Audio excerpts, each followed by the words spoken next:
Mr. Oluyemi Adeosun, PhD DTM. He is someone who I hold in high esteem, and we are very thankful for having you here. We just sent him a message, and after checking his calendar, he immediately accepted to make this presentation. If you check his LinkedIn profile, you'll see how busy he is, but fortunately for us, we have him here today to share from his wealth of knowledge so that we can benefit from it. So I'll be reading his profile, which I'll be sharing on the platform later. The brief professional experience of our presenter. He is a top-performing, accomplished, and skilled human resource executive and researcher with over 21 years of experience across high-profile industries, including power, oil and gas, telecommunication, broadcasting, real estate, advertising, academia, consulting, and volunteer work. He offers professional experience, offers professional expertise and a diverse range of skills within training and development, organizational strategy development, business partnership, change management, employee relationship management, and administrative expert HR role. He has a YouTube channel, Oluyemi Adeosun. You can please go and like it, with over 408,000 followers, which focus on HR domain knowledge, career development. He is the pioneer of HR mentorship, a group of over 6,000 HR professionals. He is an awardee of the FATE Institute prestigious Senior Research Fellow 2024 to 2026 and a certified career coach. These are some of the memberships that he has. He's a member, Chartered Institute of Personnel Management with full membership MCIPM, and he's also a member of the Governing Council currently. He's a Senior Professional Human Resource International, SPHRI, and he also has the GPHR from Human Resource Certification Institute. He has a PhD in Economics from University of Lagos, MBA from Obafemi Awolowo University, Ile-Ife, MSc in Economics from University of Lagos, BSc in Economics from University of Ilorin, Nigeria. His current role is Research Fellow, Lagos Business School. His previous roles include Head Human Resource, Eternal PLC, Group Head Global Accelerex Holding, Head Employee Relation, Ikeja Electric, Head Human Resource Administration, Korea Plus Limited, People's Manager, Russell Smith Integrated Oil Services, Head Human Resource Technology Distribution Limited. He has also held the position of the Head Shared Services for Fledco Limited, Head Human Resources Emotion Advertising. He also has prior experience in consulting and HR experience at Globalcom Telecommunication. He is a member of Toastmasters International, and he has the highest award, ladies and gentlemen, which is the DTM, and he has published over 48 papers. I would share his profile later on the group. Please try and join him in LinkedIn because he has a lot to share. Sir, you're welcome to Falcon Max, CIPM, and Kano State. It's an honor and privilege to have you. Thank you very much for accepting to take this particular webinar. So you have the floor, sir. It's 8:13. You have 1 hour for the presentation, sir. Thank you. Thank you so much. Thank you so much, Mr. Bazalai Mohammed. I'm excited, privileged, feel so honored to be the speaker for today. I'm also aware that this is the first edition, and this is a great foundation. I do not take this for granted. I also like to celebrate every single member on this panel, on this call tonight. Thank you so much for your commitment to professional and personal development. My elected council member is Adiola Akoni. Thank you so much for your opening remarks. Ladies and gentlemen, we will move very quickly and very swiftly. HR as a strategic business partner. That is the topic we'll be looking at today. I know that quite a number of us may be familiar with this topic, but like ECM Adeola Akoni said, I need us to have an open mind as I assure you that you are going to get fresh insights and concepts as we look at this beautiful topic. Again, we are all aware, familiar with the fact that the role of the human resources practitioner or professional has been evolving. It has evolved from way back, from administrative to transactional, and to today, a strategic role. Of course, the evolution is not in isolation of the evolution of businesses, organizations, the introduction of technology, the role of people, the role of government, and all the other stakeholders that relate, engage, and interface with business. HR plays a very critical role, ladies and gentlemen, in aligning workforce strategies with overall business goals, driving organizational performance, and contributing to the company's competitive advantage. First and foremost, ladies and gentlemen, I'd like to say strategy can look like a big word, but in reality, it may be very simple. Yes, it can also be very complicated or complex.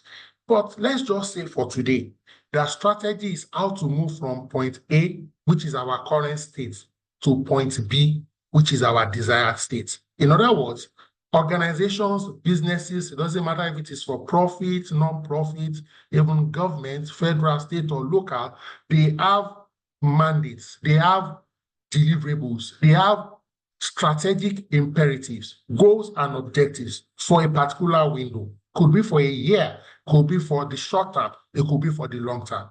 The role of HR is how do I, leveraging on people, help the organization achieve all this.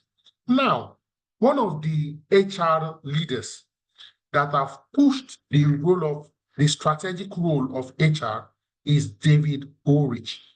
In his book, Human Resource Champions, he popularized the concept of the 4 cardinal roles of HR. The first role here is change agent. Another role is what? Employee champion. The third role is administrative expert, which we started with, but which is still an integral part of our function today, and we need to do well.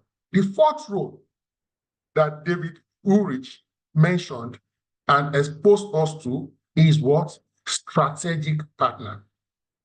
Strategic partner, which means that HR as a function, as a department, is integral to defining the organization strategy and executing the organization strategy.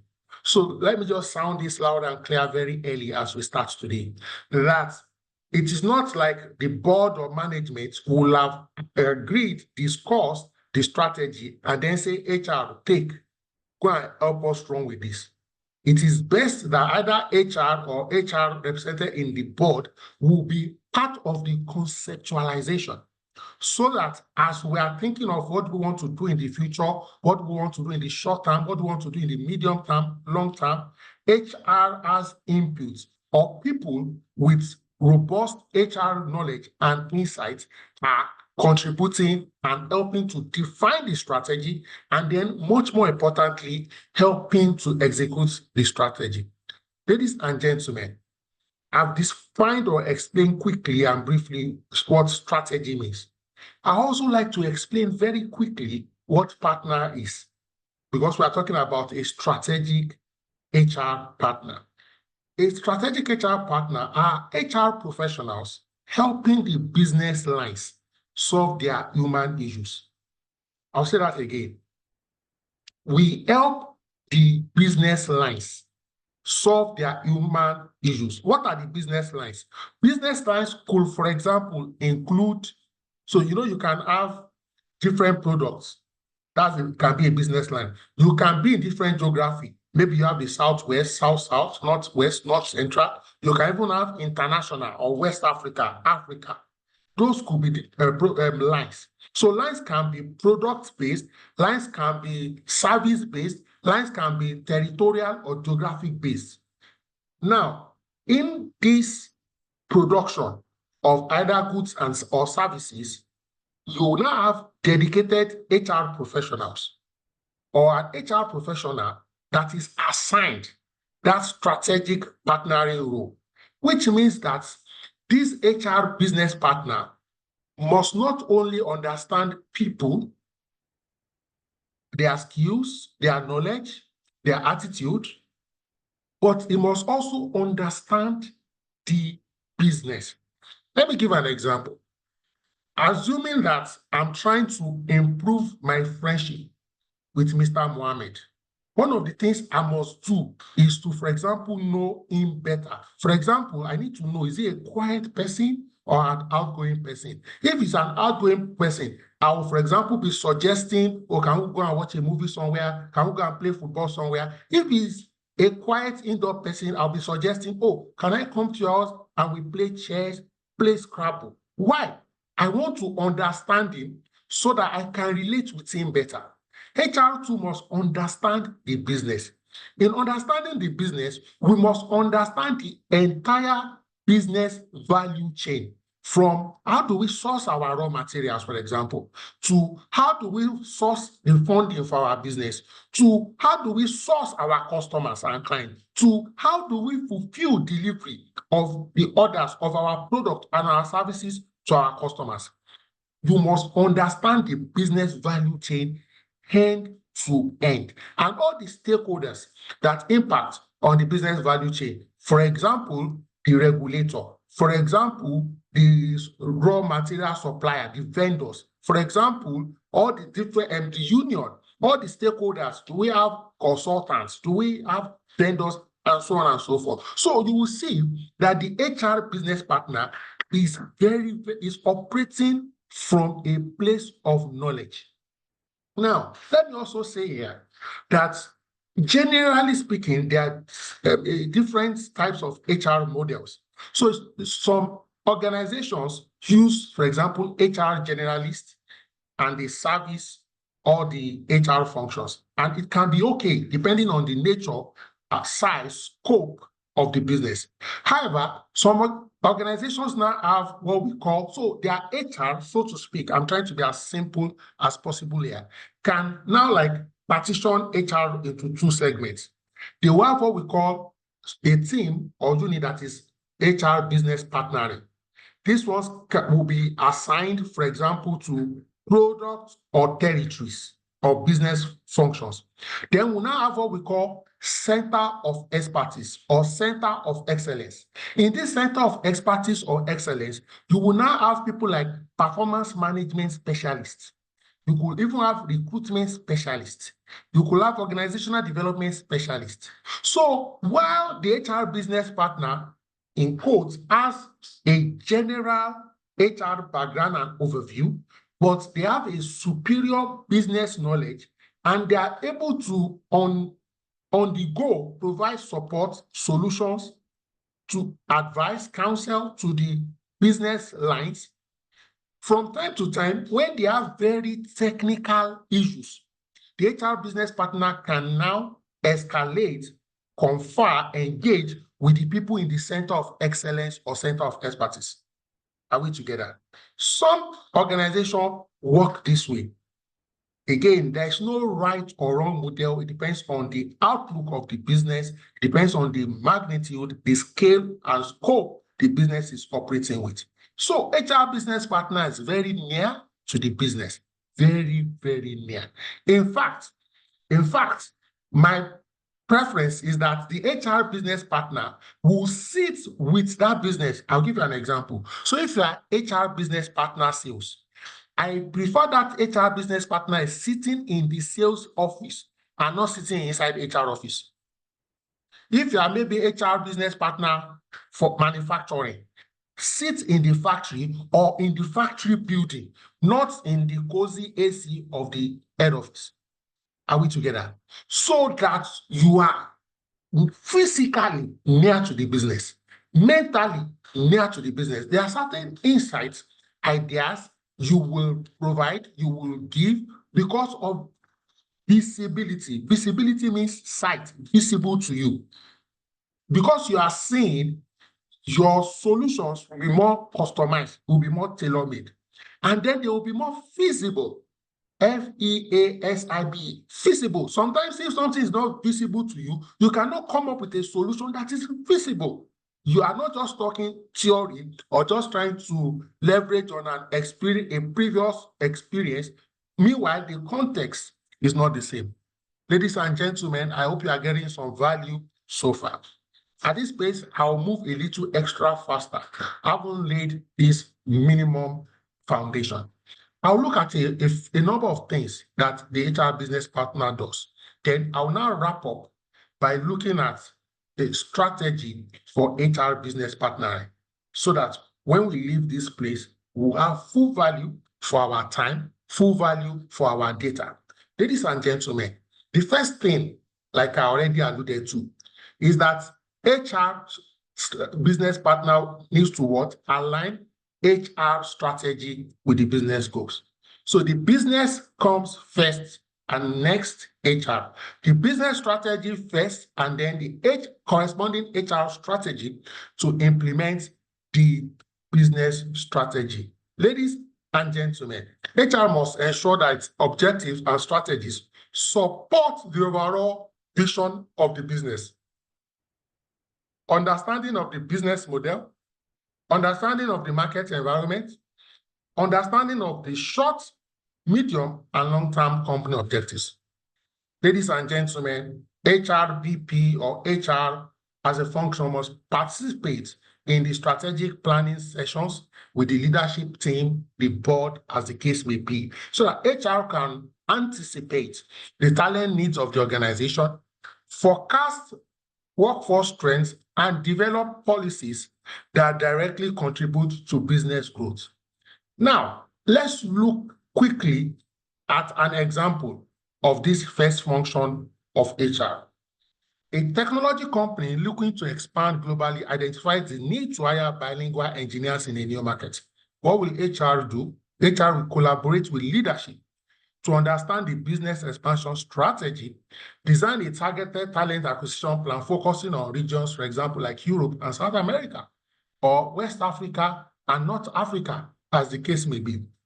HR establish recruitment teams in these areas and align what? Compensation packages with the respective local or domestic market standard. Moving quickly to the second key thing the HR as a business partner must do: talent acquisition and management. Okay, as a strategic partner, our job includes attracting, developing, and retaining top talents that align with organizational objectives. HR needs to what? Ensure the organization has the right people in the right role. You know, when we say square peg in square hole or round peg in round hole, from strategic workforce planning, competency mapping, and succession planning. HR develop what? The programs for leadership development, performance management, continuous learning to foster high performance culture along with other HR value chain. Looking at an example for how HR business partner supports the talent acquisition and management of the organization. An e-commerce company, for example, that is experiencing rapid growth recognizes the need for highly skilled data scientists. What will HR do? HR can develop a partnership with the universities and polytechnics around to create an internship pipeline. We can now introduce employee referral programs for current employees with bonus or allowances or incentives for successful life. And then we enhance the candidate's experience to attract top talent. The company can also do what? Implement competency-based assessment during recruitment to ensure alignment with the business need. Moving swiftly to the third thing I would recommend that HR business partner must do very effectively in today's economy: drive organizational change and development. As HRBP, you must drive the change and development of the organization. All right? HR is responsible for fostering a change-ready culture, ensuring that employees are what? Adaptable, that the company is what? Resilient during transformation. HR must lead and support organizational change initiatives by managing transitions in a way that minimizes what? Disruption and maximizes what? Employee engagement. Again, there is a lot of macro and micro disruptions in recent times, from scarcity of fuel to fluctuation in fuel to cost of living to what do you call it now? Protests both for and against, and so on and so forth. HR must be at the forefront anticipating these dynamics and providing solutions and support for the organization and the employees. Looking at a specific example to drive in organizational change and development, a manufacturing company decides to automate its production process, and they require significant skill set change in the workforce. What happens there? HR, ladies and gentlemen, leads the transition by introducing a company-wide reskilling program to train existing employees on operating and managing what automated system. HR works with the necessary departments, collaborates with them, they create workshops, partner with educational institutions, and provide on-the-job training to ensure what? A smooth transition. In other words, we manage the change. The fourth point, quickly, HR business partner must help develop a high-performance culture. Okay, high-performance culture is built on what? Clear communication of what? Expectations, accountability, and a focus on continuous improvement. So some tools, for example, like our job description, tools like key performance indicators, and so on and so forth, are some of the tools that we use to ensure that the communications and expectations are clear and explicit. We don't make it ambiguous. There's clarity. And these are things that high performance culture hinge on.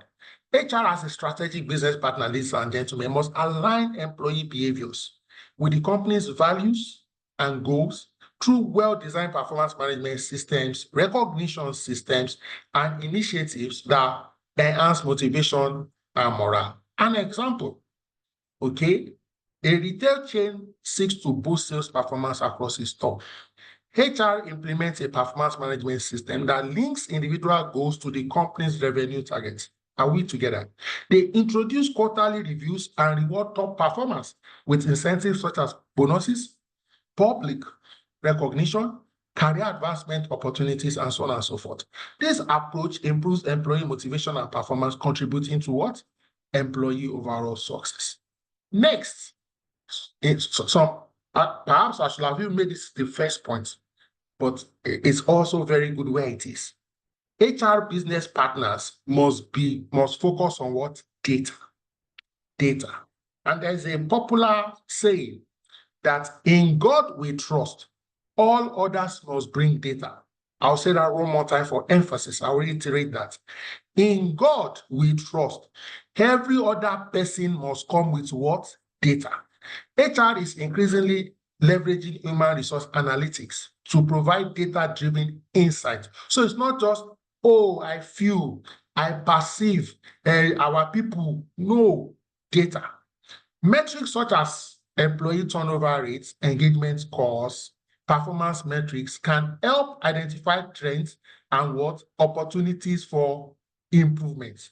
By using, for example, predictive analytics, HR can what? Forecast talent gaps, predict high potential employees, and assess the impact of HR initiatives on business outcomes. This data-driven approach strengthens HR's role in strategic planning and operational execution. Ladies and gentlemen, let me quickly show an example of how HR can use data-driven decision-making. For example, an healthcare organization faces high employee turnover, particularly among nurses. You can see here, healthcare organizations have turnover among nurses. HR uses data analytics to identify turnover patterns, discover that nurses in certain departments are leaving due to what? Excessive workload and poor work-life balance. What does HR do here? Based on this data, HR then works with department heads to reallocate resources, introduce flexible scheduling options, therefore reducing turnover and improving employee what? Satisfaction. 6 points here, quickly. HR business partner must what? Manage employee relations and engagement. Strong employee relations are vital for organizational success. As a strategic partner, HR focuses on enhancing employee engagement through tools like communication, feedback mechanism, employee wellness programs, career development programs, and so on and so forth. High engagement leads to what? Improved productivity, innovation, retention. Ladies and gentlemen, all these things are critical and vital for what? achieving organizational goals. Again, let's look at an example of how HR strategic partner can drive employee relations and engagement. In a telecommunications company, for example, HR introduces an employee engagement survey to understand concerns related to what? Job satisfaction, communication, and career development. Based on the feedback that we get, we develop an action plan such as improved internal communication channels, personalized career development paths, and better recognition programs. Ladies and gentlemen, what's the outcome of this? Enhanced or improved employee morale, enhanced engagement, leading towards higher productivity and lower attrition rate. Next, HR strategic business partner must do what? Be strong on leadership development and succession planning. One of the things with leadership development and succession planning is this focus directly on business continuity and on the sustainability and the future of the business. Leadership development is very key. So we have to design and implement leadership development programs that prepare future leaders for critical roles within the company. Succession planning ensures that key roles are what? Filled with talented individuals who are ready to lead and drive the organizational growth, reducing the risk associated with what? Leadership transitions. Let me give an example again. You will see I'm intentional. Once I mention a concept, I use an example to illustrate and reinforce the lessons so that we retain what we learned today. A financial service company identifies potential gaps in its senior management team due to potential or upcoming retirement. HR implements a succession planning process by identifying high potential employees and placing them in leadership development programs such as executive coaching and mentorship. This proactive approach ensures a seamless transition when senior leaders retire, minimizing disruption to the business. Then again, this age and generation, the concept of diversity, equity, and inclusion has gained traction. And strategic HR department must promote diversity, equity, inclusion, and even belongingness. All right? Diverse teams are known to be more innovative, engaged, and productive. Just say, imagine you have a team of 4, okay, and all the 4 are from one tribe, or all the 4 are from one religion, or all the 4 have the same philosophy. Versus a team of 4 different tribes, 4 different religions, the level of creativity, debate, engagement in that more diversified team will be more, and you'll be able to meet the truth. The reality is, don't forget that your client base is not homogeneous, it's heterogeneous. That is why you also need diversity internally so that you can meet the needs of a diversified market size and market pool. By implementing programs that promote DEI, HR contributes to a more inclusive workplace. All right, ladies and gentlemen, let's look at an example here. A multinational corporation faces challenges in creating an inclusive culture due to its geographically dispersed workforce. HR does what? Introduces global diversity trainings, launches employee resource groups for underrepresented communities, and implements inclusive hiring practice. So look at this: employee resource groups for underrepresented community, inclusive hiring. So let me give you an example. This is just an example. So maybe you work in a state, okay, and the state is predominantly one tribe, but the state has 3 tribes. So one tribe has maybe 80% of the population. You now check your staff, 200. Almost all the 200 are from that majority tribe. You can say, okay, the next 5 or 10 people we hire will be from these 2 minority tribes. Or maybe you check your organization, 90% of your staff, they are all men. You say, okay, the next 20, 30 women, without compromising on quality, will be what? Women. That's inclusive hiring practices. Okay, you track progress through diversity metrics such as percentage of women and minority in leadership roles. This initiative can create a more diverse and inclusive workforce. Ladies and gentlemen, looking at change management and organizational agility, as HR business partner, we must implement change management strategies. You see, many times when we introduce either a new package, a new program, they sometimes fail. Why do they fail? They don't fail because the idea or the initiative is bad. They fail because the change management that accompanied the program was poorly implemented. So there are things you need to do before, during, and after, so that you can sensitize people, identify influencers and opinion leaders, minimize the resistance, encourage acceptability and embrace of the program. This change management. Let me give you an example. It may sound political, but please listen to it from an intellectual and HR perspective. When a certain CPN governor changed the Naira notes and gave us a very short notice with which we were told to change the Naira note, we saw what it cost for us Nigerians, untoward pain. Meanwhile, let's go to another client. When the Queen of England died and a new king emerged, they had to change the dollar notes from the Queen to the King, but they didn't like put it that it must be done in 3 months. In fact, as long as you have the old dollar notes, you can still take it to the bank. The only thing is, once it enters the bank, it is only the King's dollar notes that will be coming out. You see the change process management. Is changing notes bad? Not necessarily. But if the change management is bad, similarly, before you get carried away with the political example, some things we are also doing in our organization, good things, but we are doing it badly. A good HR business partner, through training and communication, we ensure that workforce is flexible, responsive to new business challenges, and also to new business opportunity. An example, a consulting firm implements a new project management software to increase operational efficiency. Ladies and gentlemen, HR leads the change management process by organizing training sessions for employees, communicating the benefit of the software, providing continuous support during the implementation phase. HR does not stand aloof and say, oh, it's the job of IT alone. No, that's why you must know what is happening in every unit, every department of the organization, and you are collaborating with them. As a result, employees can adapt quickly to this new tool, leading to improved project execution and reduce administrative workload. Ladies and gentlemen, a strategic HR business partner must also focus on compliance and what? Risk management, because it is very key.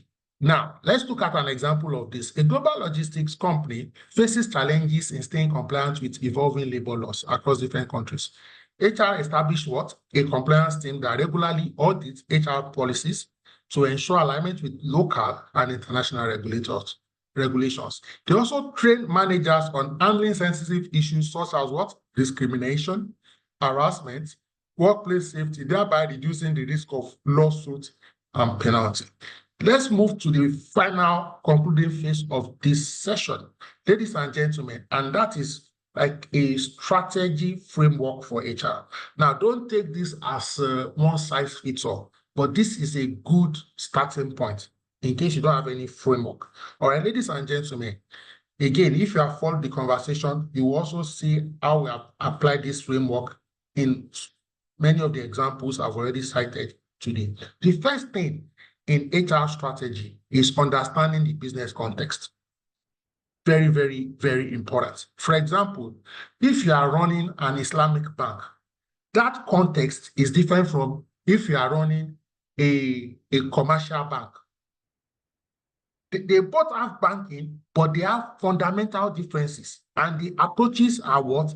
Different. If you use the commercial banking model to run the Islamic banking, you will get it wrong. Similarly, if you use the Islamic banking model to run so understand the context. For example, for many products, household products, if you check their product adverts, the kind of billboards they use in Kano is not the type they use in Ibadan. The kind of images they use in Enugu is not the kind of images they use in Kebbi. Why? Context. Key questions, okay? What are your company's mission, vision, core objectives? What are the external factors, the market, competition, economic, technology impact, the business? What are the company's growth and expansion plans? Some actions to take, attend strategic planning sessions with leadership, conduct a SWOT analysis, study industry trends and implications on talent needs. And a good outcome will be understanding of how HR can support and drive business priority. After you have done the first thing, the second thing is you must assess the current HR landscape. Evaluate the current state of the HR function, the policies, and workforce capabilities. This can also be like the gap analysis to see what do we have and what do we lack. And then you can have a roadmap. What are the strengths and weaknesses of the current HR structure? How aligned our HR policies are to the business strategy? What is the current workforce capability in terms of skills, performance, and engagement? Certain actions we can take include, but not limited to, performing an HR audit, covering recruitment, training, performance, management, and compliance. We also want to gather data and workforce demographics. We want to look at turnover rates, engagement levels. We want to conduct or review previous employee feedback or focus group to understand HR's impact on employee satisfaction. The possible great outcome will be identification of HR gaps and opportunities for improvement.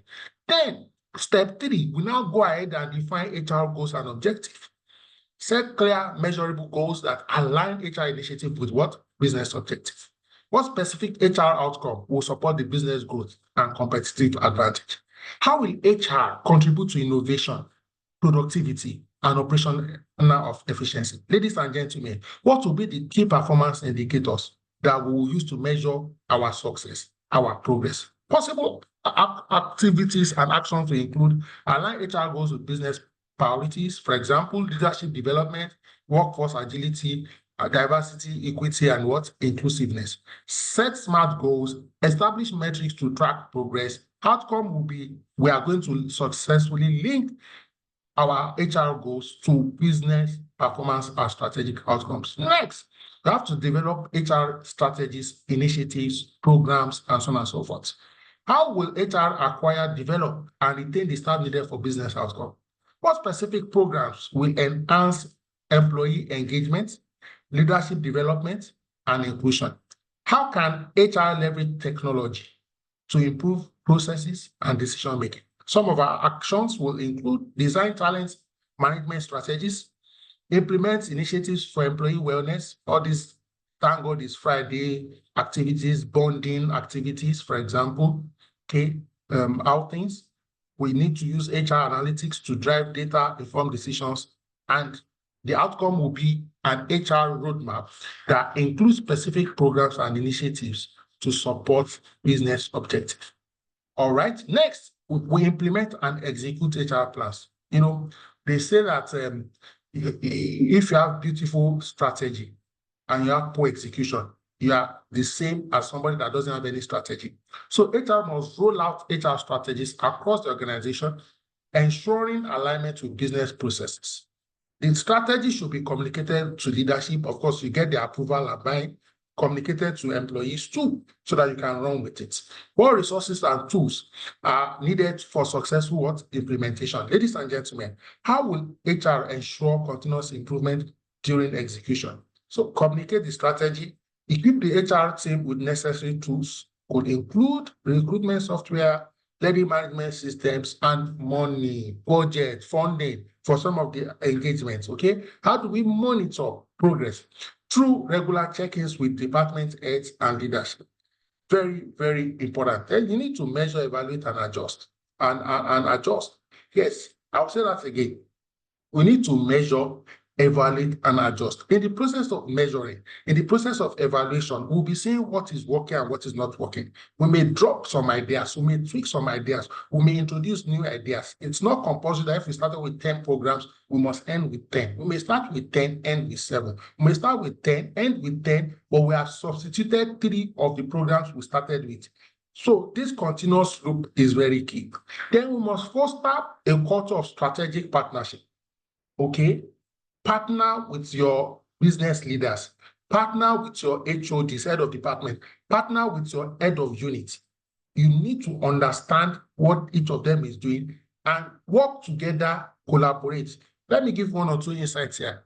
You know, it's not every time that when you are going to a management meeting, for example, in your space, and you want to introduce a new thing, that is in that management meeting, there will be individuals will be hearing it for the first time.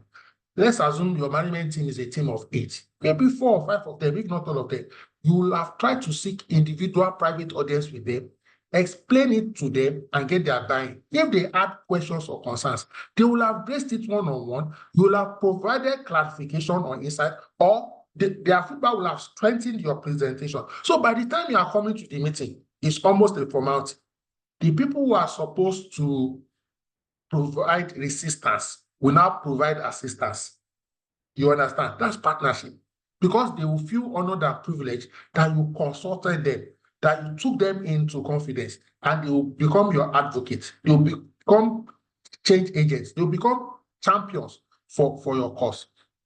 Ladies and gentlemen, the outcome will be a highly integrated HR function that is trusted and valued as a business, as a driver of what? Business success. This framework I just explained, I'm showing all of it at a glance, just like a way of recapping, ladies and gentlemen. Business context, current HR landscape analysis, HR goals and objective and alignment, strategic initiative design, implementation and execution, measurement, evaluation and adjustment, strategic partnership and what? Culture. Now, just to put everything together. So we are technically through with the webinar right now. I'm recapping now. All right. So you can see different things that HR can do. You can see strategic alignment. In strategic alignment, what is HR doing? Ensuring that HR aligns with all organizational business goals and objectives. What are key activities and approaches in strategic alignment here? Don't forget we are recapping. You see, partner with leadership to understand what? Business needs. Align HR initiatives to drive what? Business performance. Regular strategy review. Let me skip and pick another example. Okay, performance management. Build a high-performance culture by aligning individual performance with what? Organizational objectives. What are some of the key activities and approaches? Set clear, measurable goals that align with business strategy. Implement continuous feedback mechanism. Regularly review and adjust what? Key performance indicators. Let me skip again and move towards compensation and benefits. What do we do here as strategic HR business partner? We are offering competitive and equitable compensation benefit packages that align with what? Business strategy and does what? Motivate staff. Ladies and gentlemen, what are some of the key approaches here? Regular benchmarking of compensation against industry standard. Customizing benefits to meet what? Employee needs. Aligning compensation with what? Performance. Ladies and gentlemen, last but not the least, let's look at HR analytics as a key component or parameter. Okay, what are the key activities and approaches here? Track HR metrics, use predictive analytics for what? Talent management, continuous assessment of return on investment of HR programs. So let me take 1 or 2 steps backward. I'm still within time. Now let's look at talent management, for example. For talent management, what are the key activities? Implement strategic recruitment and selection processes. Develop what? Clear career paths. Foster a culture of what? Continuous learning. Let's look at workforce planning. What are the key activities here? Conduct workforce gap analysis. Create succession plans. Forecast staffing needs based on what? Business growth and what? Market changes. Let's look at performance management, where we are building a high-performance culture. What are the key initiatives here? Set clear, measurable goals aligned with business objectives. Implement continuous feedback mechanism. Regularly review and adjust KPIs. Again, let's look at learning and development. What do we need to do? What are the key approaches? Offer trainings aligned with current and future what? Business needs. Promote leadership development what? Programs. Use e-learning and blended approach, and so on and so forth. Ladies and gentlemen, you can see here that the hands of the HR business partner is full, and an HR business partner that knows his onions, deploys all of the things we have discussed today, plus more, will always be an indispensable asset to the line management, to the C-suite leadership, and to the organization as a whole. As we conclude, ladies and gentlemen, this evening, HR is a strategic partner, is central to what? Shaping the company's strategic vision. Strategic partner, strategic vision. By aligning HR strategies with business, we focus on talent management, leveraging what? Data, fostering a performance-driven culture. HR can what? Drive meaningful outcomes that directly impact the organization's success. And when we talk about the organization's success, organization's revenue, organization's profit, the organization's market share, and so on and so forth. This transformation in HR role requires a shift, a mental shift, a shift in methodology, a shift in approach from traditional administrative function to becoming proactive, data-informed, business-aligned function that contributes to what? Achieving long-term competitive advantage. Don't forget that. Everything we do in HR, we must ask, how does this improve our organization's competitive advantage? I showed us a framework that I created intentionally because of this class, and it illustrates a systematic thinking pattern for HR professionals to do what? To align their business with the broader business objective. So we align HR strategy with the business objective. Very, very imperative. Ladies and gentlemen, we also emphasize the importance of understanding business environment, assessing HR capabilities. When you assess your capability, you will know the ones you have in-house. You will know where you need, for example, to get consultants or leverage on relationship and your friends for support. Some you need to pay, some you may need to pay for free. Some you may need to hire and strengthen and beef up the team based on your budget capabilities. And you also need to design effective initiatives and ensure you are measuring what? Outcomes. Ladies and gentlemen, I hope I have been able to add value in the last 50 minutes or thereabout. Ladies and gentlemen, the conversation doesn't have to end here. Like my brother, my colleague, our convener suggested, you can follow me on any of these channels, and I can guarantee you that there will never be a dull moment. At this intersection, I'm excited, I'm delighted to please invite my brother, my colleague, Bazalai Mohammed, to please come as we take questions, contributions, comments, and then we can continue with the proceedings. Ladies and gentlemen, thank you so much, sir. Thank you very much. Please, let's appreciate our presenter. Let's see the chats in the chat room, the emojis. Let's thank our presenter. Yes, thank you. Let's see it. I need 15 from the chat room so that we can commence. So, ladies and gentlemen, we have come to the segment of question and answers. You will all agree with me. This is one of the best presentations I've heard so far. In fact, even the best, and I have learned so much about it.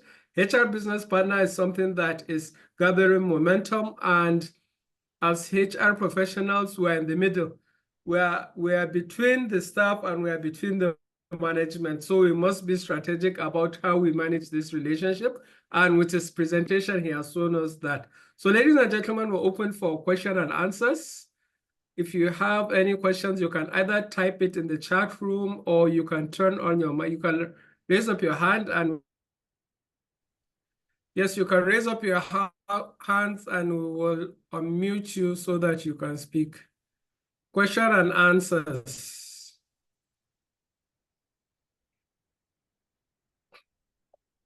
Or contributions. Question and answer. Pardon?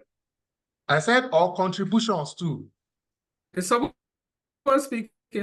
Sorry. Yes, or contributions. Sunday, are you on call? Yes, Sunday Agada. I'm on call. I'll start with our name. So, okay, do you have any question, contribution, or comment? No question really, but what I was about typing something for doctor is you know, for some of us, we are actually very, very new in the professions. We are asking. That's why we take advantage of this kind of. So you were mentioning on HR specialist and HR partnership. So earlier you said, I don't know if you can put more emphasis for us to be able to differentiate between the. Because all along, I usually get confused when you say generalist and HR. I don't know if there's any slide. So you're asking about if we get the question correctly, difference Stop between now. HR generalist and HR business partner? Is that what you're asking? Yes, sir. Okay, sir. Yes, All sir. right. So, doctor, you have the floor. There's another question in the chat room, but you can answer this one first. Okay, so generally speaking, an HR business partner will most likely be an HR generalist. In other words, you will have a good or reasonable appreciation end to end of the HR processes, but you may not necessarily be an HR specialist. An HR specialist will be in the center of excellence. Now, what an HR business partner, the difference between the HR business partner and the generalist, generally speaking, is that the HR business partner now has more in-depth business knowledge. Let me give you an example. So if you are HR business partner manufacturing, if somebody is talking to you, they must almost think you are an engineer. Your level of appreciation of the manufacturing process must almost be at par with an engineer. If you are the HR business partner, for example, for sales, your level of understanding, appreciation, in fact, you should be able to sell by yourself, either because you have worked so closely, so intertwined with the sales function, you will know how to sell, you will know how to train salespeople, you will know how to do calls, you will know how to handle rejection. So that's just the differentiation. So it's like before, in quotes, you are an HR business partner, you are first a generalist who now also focuses on business understanding. I hope that clarification suffices. Thank you so much for that question, Mr. Gada. All right, thank you very much. So we have another question from Mr. Usman. He said, it's in the chat room. He said, Doc, please, how do we sell the role of HR as a business partner in an organization that doesn't really recognize their role, HR? I repeat, how do we sell the role of HR as a business partner in an organization that doesn't really recognize the role, that is the HR department? Over to you, sir. Thank you so much, Mr. Mohammed, and thank you so much, Mr. Usman. First and foremost, we have to understand, why does the organization not recognize the role of HR? That is our first assignment. Is it because maybe one HR that they had in the past, in quotes, did not contribute meaningfully, measurably, and tangibly to the business? We need to understand where this bias is coming from so that we can address it headlong. And there's no universal bias. It is specific to your leader or your leadership. So approach them and say, sir, why don't you recognize HR? What are your concerns? What are the reasons? Then based on their feedback or the information they provide, then you can now walk backward with a solution. Another thing you can do, apart from trying to diagnose the reason for this lack of recognition of HR in that particular organization, is to be intentional and deliberate with the current HR there. So your first job will not necessarily to say, I want to sell HR business partnering as a concept. However, your job is to show as HR, no matter your nomenclature, that you are a true business partner. Show more than a passing interest in the business operations, how the business is making money, how the business can manage costs, minimize costs, and then incrementally add value. Pay attention to the finances, pay attention to the production, pay attention to the sales. Slowly but surely, you can't stand out and not be noticed. Thank you so much, Mr. Osman, for that question. All right, thank you very much, sir. We have another question, and it goes like this from Mr. Mukhtar Batura Karufi. His question is, what strategies can HR leaders use to stay ahead of emerging trends and challenges? This is a nice question.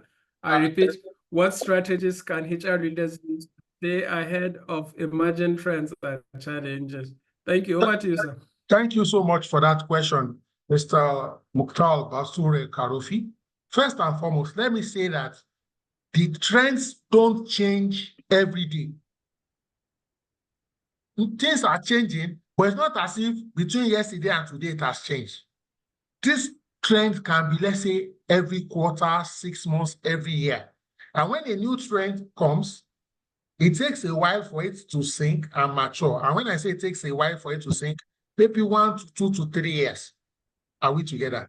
So first and foremost, we need to stay connected with your professional colleagues, all of us here. For example, I've had Mr. Mohammed mention the group. I'm sure if you are active on that group, as trends are emerging, there will be conversations. People will drop questions, concerns, people will mention it. That's it. So stay with your group. For example, if you're a member of CIPN, stay in touch. Permit me, Alhaji Mohammed, to market CIPM International Conference. It's taking place between October October 14 to October 18. I'll be in Abuja. There are more than 40 sessions. There is no trend in 2024 that will not be discussed in that international conference. Beyond the international conference, I don't know, maybe you are in Kano or Sokoto where you are joining us, but at our state branches, we do annual workshops. We also do monthly key knowledge sharing session. And then please, this kind of platform that has been put together by my brother, Mr. Mohammed, will always keep you abreast. Last but not the least, also listen to the news. Listen to the news. In the news from time to time, they talk about things that have direct and indirect implications on HR. And don't forget that the world is a global village.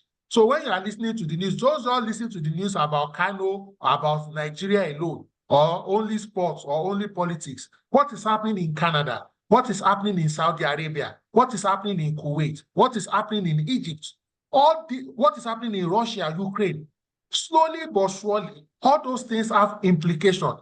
Similarly, what is happening in Nigeria is also affecting what is happening in other parts of the world, so that I don't create the impression that we are only at the mercy of what is happening in other climes. We too, directly and indirectly, we are also shaping global HR practices. Thank you so much for that beautiful question. All right. So thank you very much. We have time for one more question, ladies and gentlemen. We know that tomorrow is a working day, so we will not like to keep people for a very long time. So do we have any question? We have... Yes, sir.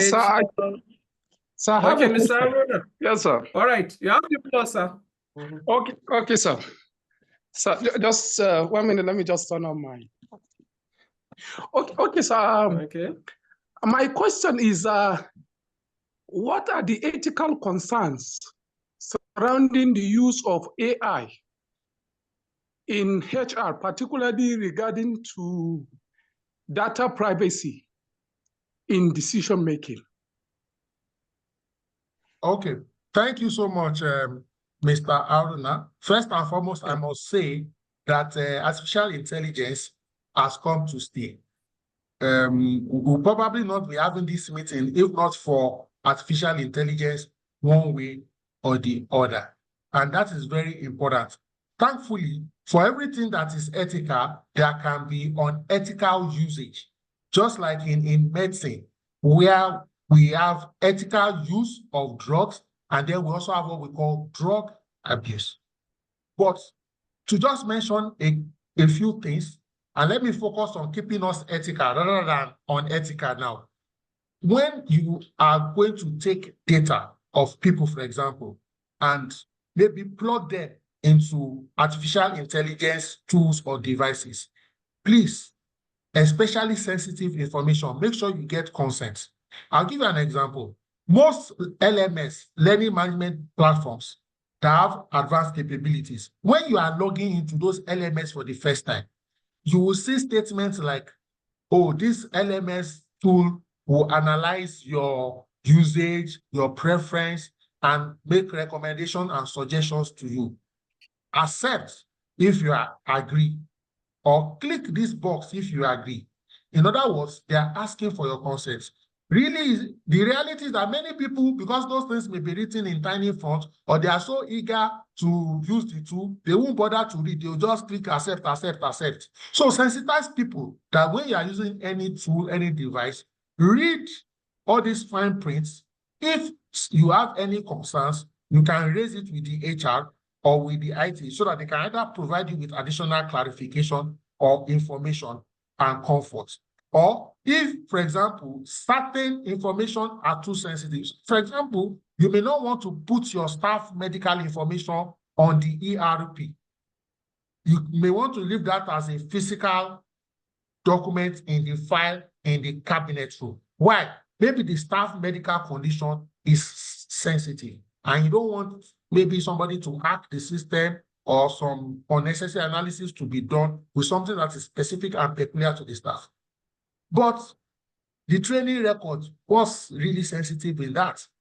Your maybe attendance record, your punctuality, that may not be too sensitive. Again, and this is for the not just the HR, but HR and IT.